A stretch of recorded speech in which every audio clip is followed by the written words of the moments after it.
도전의식을 자극하라. 효과적인 목표를 설정할 때 필요한 첫 번째 요소는 낙관성이다. 자신이 원하는 대로 목표를 정하려고 하면 대부분 낙관적으로 생각하는 경향이 있다. 하지만 당신이 남들과 다르지 않다면 어제 혹은 지난달이 끝내서 할 일을 지금 하고 있을지도 모른다. 처음에 정했던 낙관적인 계획대로라면 더 많이 해야 했을 것이다. 그렇다고 그게 잘못이라는 것은 아니다.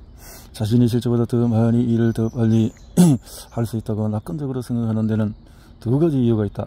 첫째, 우리는 완벽한 설계자가 아니기에 계획 오류가 생긴다. 이는 일을 수행하는 데 필요한 시간과 자원을 가소평가하는 경향을 말한다.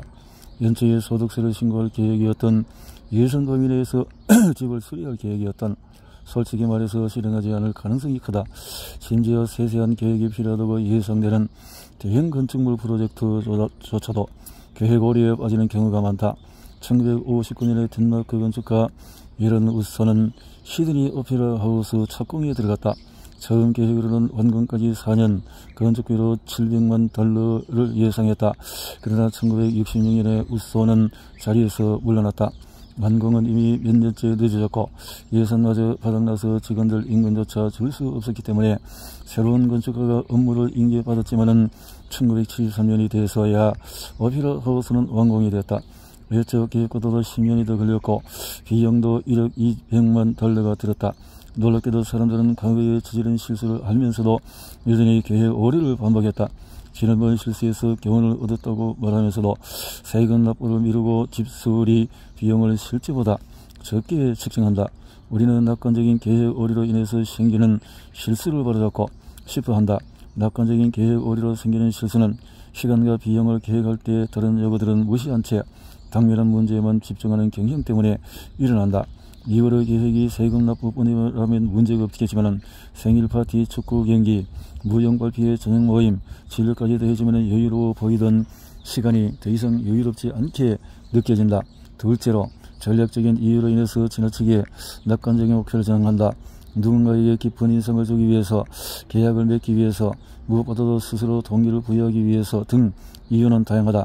사람들은 낙관적인 목표를 정하며 목표 달성을 다짐한다. 대부분 수치 목표가 가진 힘을 본능적으로 알고 있어서 일부러 과도할 정도로 낙관적인 목표를 정한다. 대표적인 예를 들어보자. 매사추세츠 공과대학교 경영학과 교수였던 댄 에리얼리는 학생들에게 이례적인 자유를 주었다. 과목을 이수하려면 학기가 끝나기 전까지 3편의 짧은 논문을 작성해야 한다. 경영학과 학생들은 교수가 당연히 과제 제출 기한을 엄격하게 따질 거라고 생각한다. 하지만 에리얼리는 학생들에게 선택권을 주었다. 학생들은 각자 제출 기한을 정하거나 특정 기한 없이 언제든지 원하는 때는 과제를 제출할 수 있었다. 대부분 제출 기한을 놓치면 감점 되는 것을 알면서도 기한을 정하는 쪽으로 선택을 했다. 그들이 어리석어서 기한을 정한 것이 아니다. 제출 기한을 정한 학생들은 기한을 지키기 위해서 과제를 일찍 시작했고 제출 기한은 그들에게 동기부여가 되었다. 반면에 제출 기한을 정하지 않은 학생들은 동기부여가 될 만한 요소가 없었다. 실험 결과는 마감 기한이 다가와야 사람들이 일에 착수한다는 사실을 확인시켜 준다. 낙관적인 목표 덕분에 사람들은 종종 도전을 선택하기도 한다. 아직은 무리라는 것을 알면서도 마라톤을 4시간 안에 완주하기를 계획한다. 하지만 4시간 안에 마라톤을 완주하겠다는 다짐은 강도 높은 훈련을 위한 동기부여가 된다. 지나치게 낙관적인 도전이라 생각하지만 실패를 하더라도 기대가 없는 것보다도 기대가 큰 편이 더 나았다. 자발적인 동기부여도 없는 것보다 오히려 지나친 것이 나았다. 비록 제출 기한을 지키지 못하더라도 동기부여를 위해서 낙관적인 목표를 전략적으로 활용할 수 있다. 잉장과 나는 에리얼리의 연구와 유사한 연구를 통해서 이를 확인했다. 우리는 학생들에게 제출 기한을 유동적으로 정하도록 했다. 그리고 과제를 기한 내에 의무적으로 끝내는 대신에 과제를 끝낼 때까지 걸리는 시간을 예상하게 했다. 강제성을 없애기 위해서 예상 시간을 어겨도 감점하지는 않았다. 단 같은 과제를 제시하고 집단을 둘로 나눠서 각각 다른 내용을 전달했다. 한 집단에게는 과제가 어려울 것이고 다른 집단에는 과제가 쉬울 거라고 알려졌다. 우리는 학생들이 스스로 동기부여를 하기 위해 제출 기한을 앞당기는지 여부를 알아보기 위해 어려운 과제 집단과 쉬운 과제 집단 간의 제출 기한을 비교해봤다. 결과로 과제가 어려울 거라고 예상한 집단이 쉬울 거라고 예상한 집단에 비해 과제를 빨리 끝내겠다고 답했다. 왜 어려운 일일수록 더 빨리 끝내려는 걸까? 학생들의 대답에 놀랄 수도 있겠지만 예상했던 바였다. 어려운 과제를 예상한 학생들은 과제를 빨리 해야겠다고 생각하고 스스로 동기부여를 하기 위해 제출기한을 앞당겼다. 우리는 과제의 난이도 예상치가 예측과 수행에 어떤 영향을 미치는지 살펴보기로 했다. 이를 위해서 실제로 과제를 완성하기까지 걸리는 시간을 측정했다. 결과로 과제가 어려울 거라고 예상해서 제출기한을 앞당긴 학생들이 다른 집단에 비해서 과제를 더 빠른 시간 내에 끝낸 것으로 나타났다. 특히 계획 오류가 많이 나타났다. 학생들은 제출기한을 앞당겨서 잡든 늦게 잡든 평균적으로 제출을 지키지 못했다.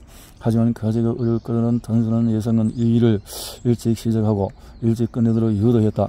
난이도 예상치가 높을수록 바로 일을 시작하고 끝까지 다하도록 동기를 부여한다. 물론 최선의 노력보다도 마감일 수수가 더 중요할 때도 있다. 마감일을 지키지 못한 결과가 낮은 과제 완성도가 가져올 결과보다도 더 끔찍한 경우가 그렇다. 우리는 과제 완성과 관련해서 또 다른 연구를 진행했다. 이번에는 학생들에게 스스로 정한 과제 제출 기한을 정확히 지켜야 한다고 강조했다.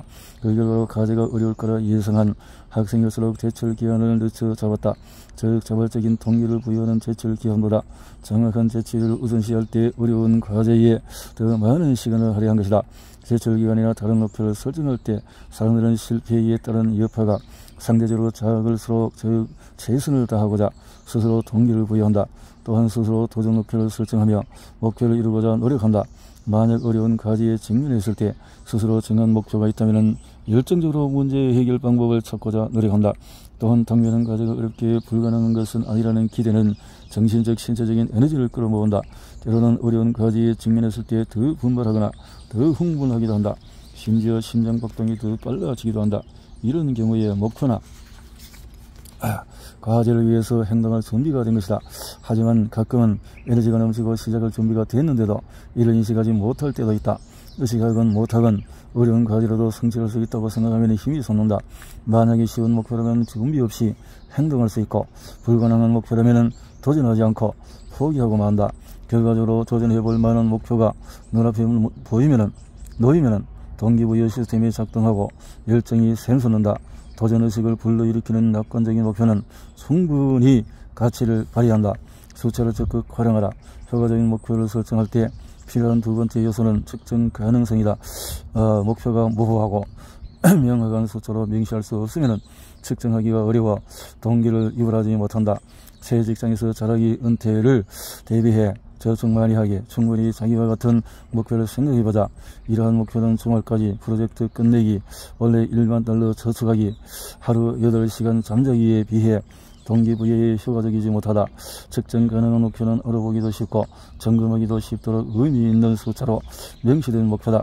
지침 시간과 기상 시간을 기준으로 8시간 잤다는 것은 알 수 있지만 하루 목표 수면 시간을 숫자로 명시하지 않으면 충분히 잤는지 아닌지 이유를 판단하기가 쉽지 않다. 하지만 아무 숫자나 동기를 부여하는 것이 아니다. 예를 들어서 일일 목표 독서량을 생각해보자.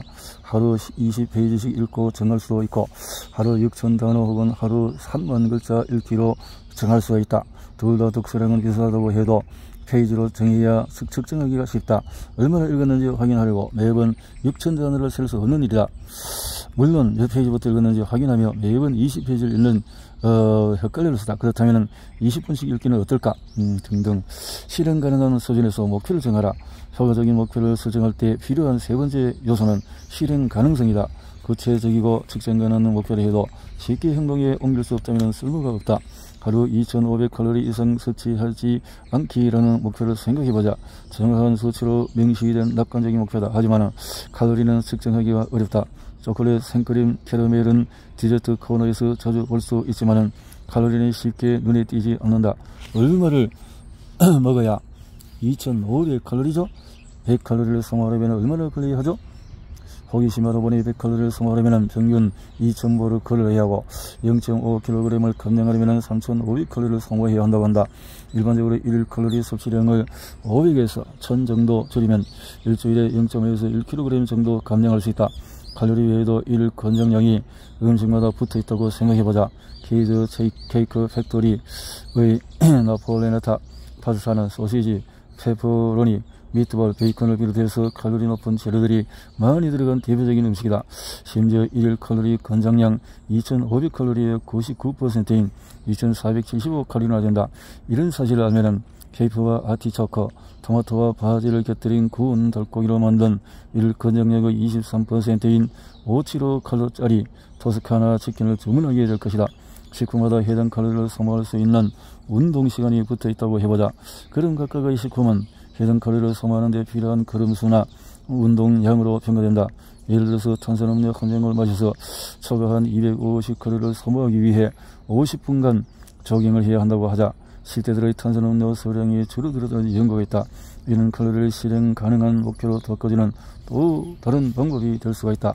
하지만 현재 식품이 표시된 숫자는 목표로 정하고 실행에 옮기기에 너무 많고 심지어 어렵다. 세계 대부분의 식품 제조업체에서는 법에 따라서 제품 포장지에 영양 성분표를 명시하고 있다. 1회분당 지방, 나트륨, 섬유질 함량 비율뿐만 아니라 영양소별 1일 권장량, 목표치가 명시되어 있다.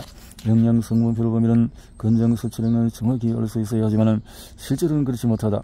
지나치게 이론적인 데다가 표가 워낙 복잡하다 보니 보통 사람들은 건강한 식습관을 위해서 얼마나 먹어야 하는지 알 수가 없다. 한 연구에서는 구내 식당 음식 중에서 건강에 좋거나 해로운 정도를 3가지 색으로 구분한 라벨을 붙이고 실험을 실시했다. 라벨로 음식을 나누고 반응을 지켜봤다. 그러자 빨간색 라벨이 붙은 음식의 소비는 감소하고 초록색 라벨이 붙은 음식의 소비는 증가했다. 하루 2회 양치치기, 하루 만보 걷기, 일주일에 2번 부모님께 전화하기, 잠자기 전 하루 20분 독서 등도 실행 가능한 목표이다. 스스로 목표를 정해야 최선을 다한다. 효과적인 목표를 설정할 때 필요한 마지막 요소는 자발성이다. 자발적인 목표 설정은 자발적인 동기부여의 기본이다. 간혹 사람들은 상사, 선생님, 의사, 체육관 강사가 대신 목표를 설정해 주기를 바란다. 전문가의 조언도 필요하지만 다른 사람의 목표를 설정해 주면 열정이 떨어질 염려가 있다.